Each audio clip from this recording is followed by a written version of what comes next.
Wait a minute. Wait a minute. Coffeezilla. I watched your 3-part series called Investigating Logan Paul's Biggest Scam, and like many on this platform, you have successfully used my name for views and money. While your work used to be impartial, your addiction to... Okay. I want to say something first though. I have a question. Why didn't he just tackle what was said or much love. actual problems? Why did he refute this guy's video or anything about it? He could have literally just spoke about the thing itself, right? Couldn't he just done that? Just talk about the actual thing itself and the actual problems, whatever, without doing any of this?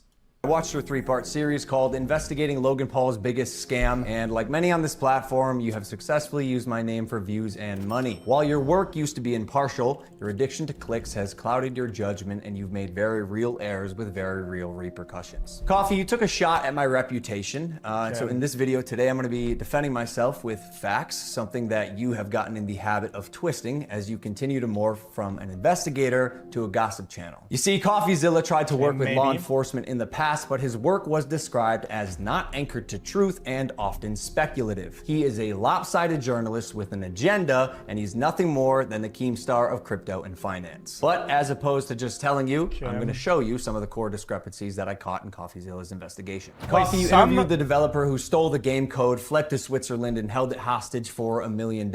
Well, his name is Zach Kelling. Surely, as the internet detective that you proclaim to be, you would know that he spent time in prison for multiple felonies, one for aggravated robbery, armed robbery at a liquor store, and the other for, surprise, obstructing the legal process. I can see why you kept him anonymous. Who will be calling Z here. I guess among many things, it doesn't surprise me that he lied about having 30 engineers and a $50,000 a week. Wait, what? Because I thought this was a thing that people did in the journalism world, where they keep the sources anonymous, just because otherwise people won't trust them anymore to leak things or whatever, and for a bunch of other things, for a bunch of other reasons. I thought in the realm of journalism, if you get a leak or a hit, you don't say their name. Yeah, it protects people's safety and shit. Yeah, exactly. That's literally a standard procedure for a journalist. So I don't know why this guy is saying like, well, actually, the guy you're hiding for no purposes, he's actually a criminal that I chose, cherry-picked, and hired. Got him. How's that a got him? You're just stupid. Burn rate. On my end, I have 30 engineers. I'm earning $50,000 a week. Which, side note, is how this delusionist landed on the $1 million code ransom, but it turns out he only had 3 engineers. Wouldn't someone with journalistic integrity know their credible source had not only an agenda, but a fondness for orange jumpsuits? Or did you just hear what you wanted to hear and moved on? Because even if you're lying to yourself, Steven, you still have to believe it. And I know what you're thinking. What type of idiot would work with an unsavory individual like Zach Kelling? I guess that's what I get for trusting the team that I relied on to vet and manage Eddie's hiring process, who has turned out to be a professional con man that I have since learned fooled billionaires, the Mormon Church, the owner of the New York Yankees, and now me. And surely you knew Emilio, the gentleman who supposedly let his child invest in a cryptocurrency, was allegedly responsible for 2 rug pulls before you interviewed him. So either you missed that or you knew it and... Wait, I'm so confused. But what does that have to do anything with the actual thing that happened? Wait, how does that disprove or makes them less credible? I don't get it. Wait, that's still irrelevant. It's like saying, wait, it doesn't do anything. It's just so fucking stupid. It's a fallacy. It's like it's double fault. Oh, yeah, it's muddying the waters. Was allegedly responsible for 2 rug pulls before you interviewed him. So either you missed that or you knew it and failed to let the public know. Why? Because it was a clear sign that he was also untrustworthy. You seemed pretty excited when the guy told you that he couldn't hatch the eggs. Wait, you can't even hatch? No, I'm telling you, it's just a picture. You're kidding! You can't hatch? You're kidding! You can't hatch? You can't hatch? Yeah, 1 second of research would prove that to be false, as you can definitely hatch eggs and even breed your animals. Click on that. Oh, we got a duck. And as you pointed out in your fine print, cross-hatching was available on ETH at one point, but you perpetuated the opposite as truth with your chest out. Basically, nothing worked. And by the way, guy, almost all NFTs are just pictures. No, it's just a picture. And surely a real internet detective would not... Wait. Okay. Even though the rest of the claims might have validity, I feel like it's a big oversight and stupid reporting. If the hatching process actually happened by having the picture. Everybody understands that hatching means going from egg to picture. The guy says he has a picture, right? Well, therefore it's hatched. And that's kind of stupid though. Well, guys, when you're impartial about something, okay, when you, my opinion, okay, you know this video, the video was against Logan Paul and now he's defending himself. I just have to look at the facts, okay, and make my own take, okay. If Coffeezilla actually genuinely misconstrued what happened, it says that they can't be hatched and they can, it's kind of lame. It's lame because it can happen. It's just a picture. And surely a real internet It's detective lame. would not break criminal and civil laws in trying to get information, right? So why have you allowed the illegal recording of Jeff's phone call without his permission? And then more like an internet criminal, post it online. And it was interesting. It was like, this is wild. Now, although you didn't verify any backgrounds, substantiate any evidence, took multiple criminals' words as truth, and broke laws, you still published the defamation. However, unlike you, the blockchain doesn't lie. Wait, the defamation. Wait, the guy spoke of his own words though. It's in Texas, bruh. I think Texas has a one-way. No, actually, no, there's none. Actually, no. Nope. Still publish the defamation. However, unlike you, the blockchain doesn't lie. You're right, it's so legal. let's highlight some things that you did point out. No, Crypto you're right. King Jake stole $6 million. True or not, we had already removed him from the team when we realized he was a bad actor and his motives were purely financial. Conman Eddie, lead developer. Wait, say that one more time. Crypto King Jake stole $6 million. True or not, we had already removed him from the team when we realized he was a bad actor and his motives were purely financial. Conman Eddie, lead developer, stole $1.7 million. True or not, when we learned he was a bad actor as well. Yeah, but I have to say, I'm gonna say how it is, okay? Okay, it's a big oversight to hide this guy again after the fucking a Pokemon card scandal and the dog shit. He could have at least acknowledged and say, yo guys, people that were into this, that got scammed, I'm sorry, we should have known better, okay? And not hired this guy, of all people, of which I posted a video of, that he scammed us live on camera to be re-uploaded to the fucking internet, where everybody saw that he scammed us, and now we hired him, and wow, it's a scam. I can't believe it, guys. You got scammed. Well, guys, we fired him. Well, you also hired him. Like, what the fuck? Not, we had They already also removed hired him him from the team when we realized he was a bad actor and his motives were purely financial. Conman Eddie, lead developer, stole $1.7 million. True or not, when we learned he was a bad actor as well, he was immediately removed from the team. While myself and Jeff sold nothing and made nothing as verified through investigation and the blockchain. Jeff, Logan's manager, to my knowledge, never sold. Neither did Logan Paul. I repeat, Jeff and I made no money and will never make any money on CryptoZoo. In fact, we only lost money trying to pick up the pieces. Wait, wasn't this because they all agreed not to sell up until like a certain point or something like that, or whatever the fuck, or they had to do it in a certain increments, but somebody cut him, so they cut ahead of them. The bald guy, went and did it ahead of them, so which removed pretty much the possibility of them doing it. What happened is that they were gonna do it, but somebody beat him to the punch. That's pretty much what happened, right?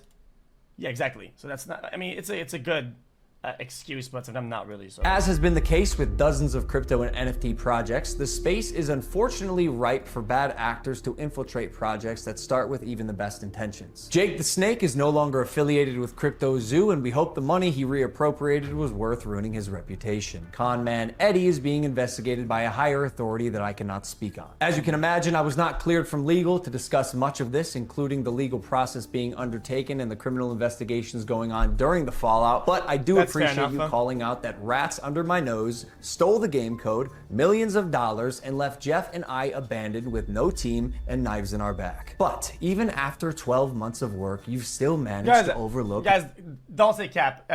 Genuinely, like actually genuinely, whether it's good information or bad information, if he got given a document that says that he can't talk, he can't talk. That's how it works. He just can't. Okay, I guess we have to take his word for it. Okay, but if there's some things that you just can't talk about, you just can't talk about. One crucial piece of information. It's just how the law works. See, even though I've said it's coming so many times, you've assumed that CryptoZoo isn't being made. Who are you to decide when the development timeline ends? I got everything stolen from me in our community, stopped promoting publicly as soon as I knew the extent of the internal issues, took all of the heat on social, and you still published a defamatory hit piece fully knowing I was innocent just so you could enrich yourself in your $10 million studio. Sharp, but deeply unethical, dangerously misleading, and illegal. I suggest you use the money you got from pumping your Patreon to hire a good lawyer. You're gonna need it. And maybe we could have talked about this if you had reached out to me personally. Not my that's not really how that works though. Well, I had to say it, but he would have to prove that the intention was malice and to cause damage, and then he would pay the money that whatever damage he caused, which is almost nearly impossible against I mean, he did some journalism, and he did, I guess, the best that he could, okay? But I don't think things were twisted. It was what?